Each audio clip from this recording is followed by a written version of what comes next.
Middle class जिंदगी जीनी है तो कोई दिक्कत नहीं है, आप कमा लोगे, जी लोगे। लेकिन अगर अपनी मिडिल क्लास जिंदगी को ट्रांसफॉर्म करके करोड़पति बनना है तो आपने एक बहुत बेस्ट ऑप्शन को चूज किया है।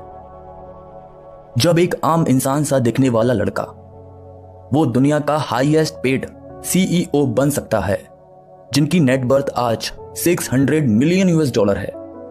उन्होंने ऐसा क्या किया जो आप नहीं कर पा रहे? यूट्यूब पे ना जाने कितने वीडियोस भरे पड़े हैं, लेकिन आज का यह वीडियो सफिशिएंट है, आपको बहुत हेल्प करेगा अमीर बनने में और आपके मिडिल क्लास माइंडसेट से रिच माइंडसेट में बदलने में। अगर आपने कुछ आसान स्टेप्स को फॉलो कर लिया तो मैं गारंटी के साथ कह सकता हूं कि आप वो सब हासिल कर पाओगे जिसके लोग मात्र सपने देखते हैं। Number 5, everything depend on your mindset. गरीब मैं उसको नहीं कहूंगा जिसके पास पैसे नहीं है 2 वक्त की रोटी जुटाने के लिए, ना ही अमीर मैं उसको कहूंगा जिसके पास बेशुमार दौलत है, बंगला है, गाड़ी है। मैं अमीर उसको कहूंगा जिसका माइंडसेट रिच है, जो बड़ा सोचता है, जिसके ड्रीम्स बड़े हैं और उन चीजों पे प्रॉपर एक्शन लेता है। तो मैं कह सकता हूं कि कहीं ना कहीं वो जो अमीर इंसान जो कि पैदाइशी अमीर नहीं था, उसने पहले अपने माइंडसेट को रिच बनाया होगा, मतलब बड़ा सोचा होगा, फिर उस पर प्रॉपर एक्शन लिए, तभी वो रिच बन पाया ना। मैं अपनी ही सोसाइटी में कई लोगों को देखता हूं जिनका वही मिडिल क्लास वाला माइंडसेट होता है, वही छोटी सोच रहती है। यही अंतर होता है एक रिच और पुअर में। अरे नहीं, रिच माइंडसेट वाले लोगों में और पुअर माइंडसेट वाले लोगों में। इसलिए यार अपने माइंडसेट को इंप्रूव करो। अगले पॉइंट पर आते हैं। Number 4, desire. बहुत ही ज्यादा इंपॉर्टेंट, बर्निंग डिजायर। अगर आप में वो इच्छा है, डिजायर है अमीर बनने का, तो कॉन्ग्रेचुलेशंस। अगर नहीं है तो यह पॉइंट आपको बहुत हेल्प करेगा रिच बनने में, एक और स्टेप आगे बढ़ने में। Think and grow rich book के ऑथर नेपोलियन हिल कहते हैं, जब तक आपकी डिजायर, इच्छाएं बड़ी नहीं होगी तब तक आप रिच लोगों को पछाड़ नहीं पाओगे। जब बिल गेट्स टीनेजर थे, लगभग 13 से 14 साल के थे, तो वो दिन में 12 से 14 घंटे कंप्यूटर पर बैठकर कोडिंग किया करते थे। उनकी बचपन से ही डिजायर थी कि मुझे दुनिया का टॉप 10 रिचेस्ट मैन की लिस्ट में आना है।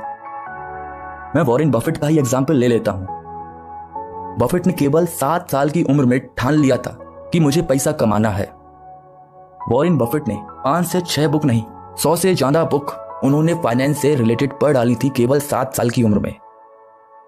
न जाने कितने लोग जो आज अमीर बने हैं, उनकी कोई ना कोई बर्निंग डिजायर थी, इच्छा थी कि मुझे यह करना है तो करना है, मुझे करोड़पति बनना है, मुझे अमीर बनना है तो बनना है।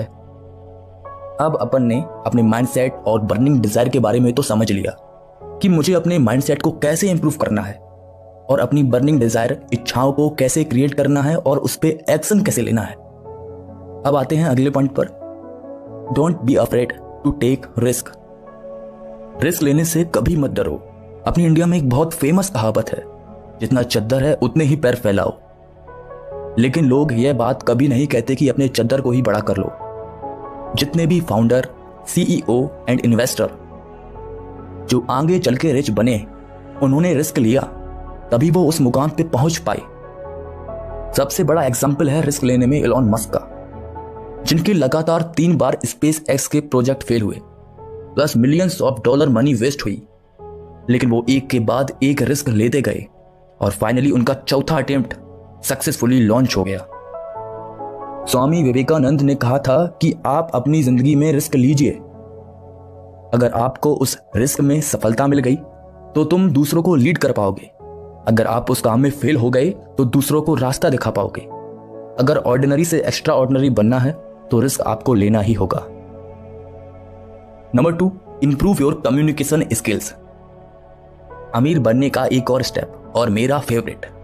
जैसे मैं अपनी ही बात कर लेता हूं, मैं इस वीडियो के जरिए आपसे कम्युनिकेट कर पा रहा हूं। मैं अपने आइडियाज, थॉट्स, एक्सपीरियंस के बेसिस पर आपके पास नॉलेज पहुंचा पा रहा हूं एक वेल मेंटेन्ड मैनर में। कई लोगों को मैंने वीडियोस में तो देखा ही है और रियल लाइफ में भी मैं ऑब्जर्व करता हूं, वो अपनी बात दूसरों तक नहीं पहुंचा पाते हैं इफेक्टिव वे में। वो अपनी बातों को रख नहीं पाते हैं दूसरों के सामने। तुम यार चाहे कितने भी टैलेंटेड या होशियार क्यों ना बने रहो, जब तक आपकी कम्युनिकेशन स्किल्स अच्छी नहीं होगी, आप अपनी बात से दूसरे बंदे को अट्रैक्ट कर ही नहीं पाओगे। इसलिए हो सके जितना ज़्यादा आप कॉन्फिडेंट होकर बात करें। मैं वीडियो को ज़्यादा लेंदी नहीं बनाना चाहता। अपन झट से आते हैं अगले पॉइंट पर। Point number 1, be a decision maker. जितने भी फाउंडर, CEO एंड इन्वेस्टर जो वो डिसीजंस लेते हैं, उनका डिसीजन पत्थर की लकीर की तरह हो जाता है। इसलिए आप जो भी डिसीजन लो अपनी लाइफ में, उसे बड़ा सोच समझ के लो, अपने थॉट एक्सपीरियंस के बेसिस पर लो। आज के इस वीडियो में इतना ही। अगर आपको लगता है कि इस 5 से 6 मिनट के वीडियो में दी गई नॉलेज ने आपकी हेल्प की है, तो वीडियो को लाइक, शेयर एंड सब्सक्राइब करके बगल में दिख रहे बेल आइकन को ऑल पर सेट करना मत भूलिएगा। मिलते हैं अगले वीडियो में। Thanks for watching.